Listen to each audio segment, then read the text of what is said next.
বিকেলের নাস্তায় চায়ের সাথে খাওয়ার জন্য চিকেনের এই রোলটা খুবই মজার। আসসালামু আলাইকুম everyone, this is Nusrat and welcome back to my channel my রান্নাঘর। তো আজ করে দেখাবো chicken roll.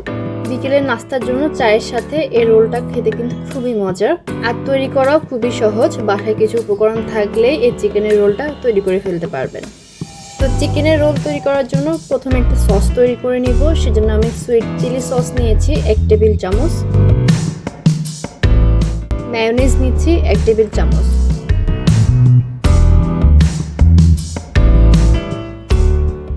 Soya sauce 1 table চামচ, টমেটো সসও 1 টেবিল চামচ। এবার এই উপকরণগুলোকে একসাথে মিশিয়ে নিব।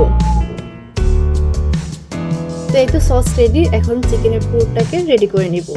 প্রথমে গরম তেলের মধ্যে 1 টেবিল চামচ দিচ্ছি রসুন কুচি। রসুনগুলোকে লো হিটে রেখে 1-2 মিনিট ভেজে নিব লালচে হয়ে আসা পর্যন্ত।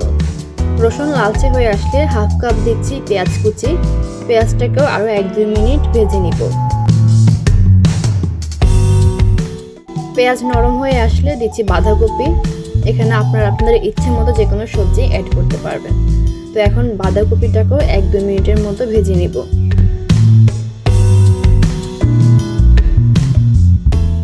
এখন দিয়ে দিচ্ছি গাজর কুচি। গাজর কুচি দেওয়া হয়ে গেলে আবারও 1 থেকে 2 মিনিট এই সবজিগুলোকে ভেজে নিব।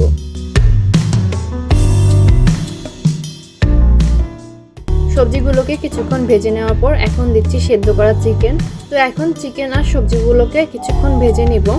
তো এখন এই উপকরণগুলোকে হাই হিটে রেখে ভাজবো, এতে করে চিকেনের পুরের মধ্যে একটা স্মোকি ফ্লেভার আসবে। তো কিছুক্ষণ পর দিচ্ছি স্বাদ অনুযায়ী লবণ, 1 চা চামচ দিচ্ছি গোলমরিচের গুঁড়ো, এখানে 1 প্যাকেট দিচ্ছি ম্যাগি মশলা, তবে চাইলে এটা আপনারা স্কিপ করতে পারবেন। আর দিচ্ছি আগে বানিয়ে রাখা সস। দেওয়া হয়ে গেলে এখন এই সবগুলো উপকরণ মিশিয়ে নিব। আর মেশানো হয়ে গেলে চুলার আঁচ একদম হাইয়ে রেখে এই সবজিগুলোকে রান্না করে নিতে হবে।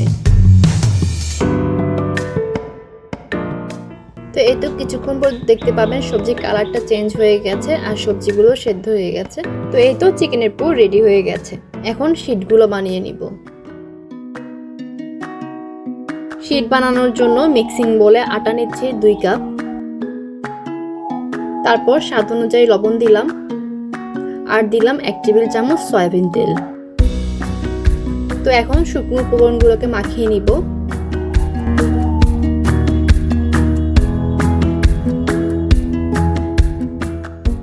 মাখানো হয়ে গেলে একটু একটু করে নরমাল পানি দিয়ে একটা ডো তৈরি করে নিব।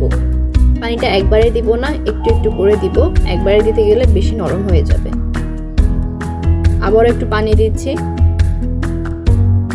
তারপর আমি একটু একটু করে একটা ডো তৈরি করে নিচ্ছি। ডো বানানো হয়ে গেলে একটা র্যাপার দিয়ে বা অন্য কিছুর সাহায্যে ঢেকে রেখে দিতে হবে, যাতে করে উপরের অংশটা ড্রাই হয়ে না যায়।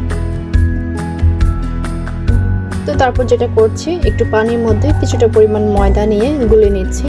এটা চমচা বা স্প্রিং রোল যাই বানায় সেটার ক্ষেত্রে একটু আঠার কাজ করবে। তো অন্য সাইড দিয়ে যে ডোটা রেডি করেছিলাম সেটা সেট হয়ে গেছে। একটু টিপে দেখাচ্ছি, দেখতে পাচ্ছেন কতটা সফট হয়েছে। তো আবারও কিছুক্ষণ এই ডোটাকে মুথে নিব।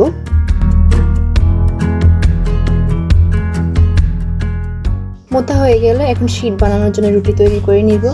চাইলে এখানে আপনারা একটা বড় রুটি তৈরি করে রুটিটাকে কেটে নিতে পারেন, অথবা কিছুটা পরিমাণ লেচি কেটে তারপর রুটিগুলোকে বানিয়ে নিতে পারেন। দুভাবে বানানো যায়। তো আমি একটা বড় রুটি তৈরি করছি না, আমি লেচি কেটে কেটে রুটিগুলো তৈরি করব। তো তারপর আমি ছোট ছোট করে কয়েকটা লেচি তৈরি করে নিচ্ছি। এই সেম ওয়েতে চাইলে আপনারা সমোসা, অন্থন অথবা মোমো তৈরি করতে পারবেন। শুধু মোমোর ক্ষেত্রে সেটা আমরা বয়েল করব, ফ্রাই করব না। তো এখন এই লিচিগুলো দিয়ে আমি অনেকগুলো রুটি তৈরি করে নিব একসাথে।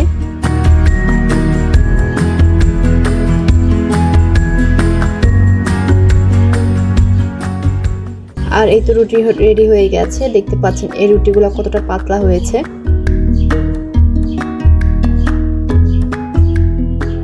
তো তারপর একটা রুটি নিয়ে নিলাম। রুটির উপর কিছুটা ময়দা বা আটা দিয়ে দিব আর কিছুটা তেল দিয়ে দিব। এতে করে কি হবে, শীট তৈরির জন্য রুটিগুলোকে যখন তাওয়ার মধ্যে দিব তখন একটা আরেকটার গায়ে জোড়া লেগে যাবে না, খুব ইজিলি আপনারা টেনে তুলতে পারবেন। তো সেম প্রসেসে একটা রুটির উপর আরেকটা রুটি দিচ্ছি। এভাবে চাইলে আপনারা 4-5টা রুটি অথবা যারা এটাতে এক্সপার্ট তারা 5-6টা রুটি দিতে পারবে। তো এখানে শীট তৈরির জন্য আমি এখানে একটা একটা করে 5টা রুটি দিয়ে একটা বড় রুটি তৈরি করব।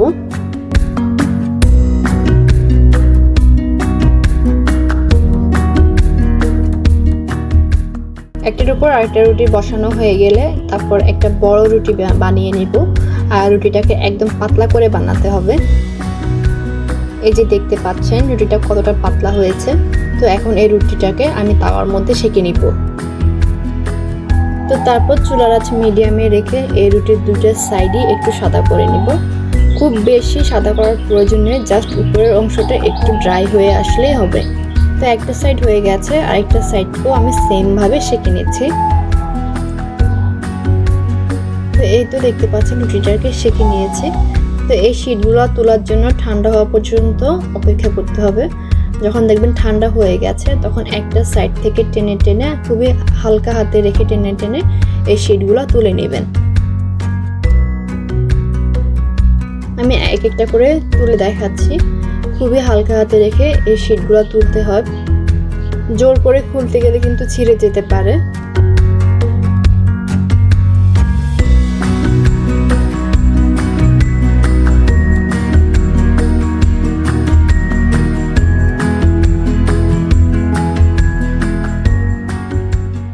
তো এই তো স্প্রিং রোলের শীটটা তোলা হয়ে গেছে, দেখাচ্ছে কতটা পাতলা হয়েছে। আমার হাতের তালু দেখা যাচ্ছে, এমন পাতলা করতে হবে।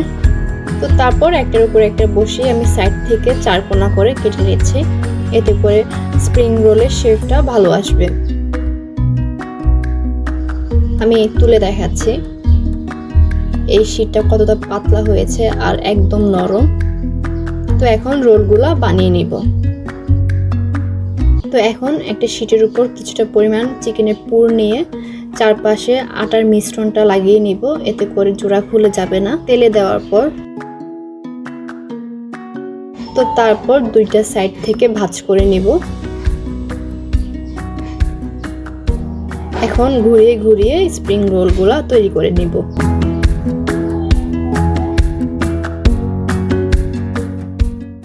তো এই তো স্প্রিং রোল রেডি হয়ে গেছে। আপনারা চাইলে এই পর্যায়ে কিন্তু ফ্রোজেন করেও রাখতে পারবেন। তো এই তো আমি আরও একটা বানিয়ে দেখাচ্ছি।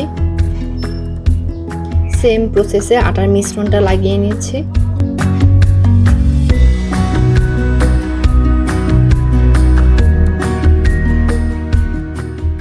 তো এই তো রোলগুলো বানানো হয়ে গেছে। এখন আমি রোলগুলোকে ফ্রাই করে দেখাবো। ফ্রাই করার জন্য চুলার আঁচ হাইয়ে রেখে তেলটাকে সম্পূর্ণ গরম করে ফেলতে হবে। তো যখন রোলগুলো দিব তখন চুলার আঁচ একদম হাইয়ে রাখবো। রোলগুলো দেওয়া হয়ে গেলে রোলগুলো যখন তেল থেকে উপরে উঠে আসবে তখন চুলার আঁচ একদম মিডিয়াম করে দিব। তো এভাবে আমি সবগুলা রোল ফ্রাই করে নিব। একটা সাইড হয়ে গেলে অন্য সাইডটাও সেম প্রসেসে ফ্রাই করে নিব। তো এই তো রোলগুলো ফ্রাই করা হয়ে গেছে। এর থেকে বেশি লালচে করা যাবে না। আমি তুলে নিচ্ছি। বাসায় এই রোলগুলো বানানো খুবই ইজি আর খুবই মজার হয়।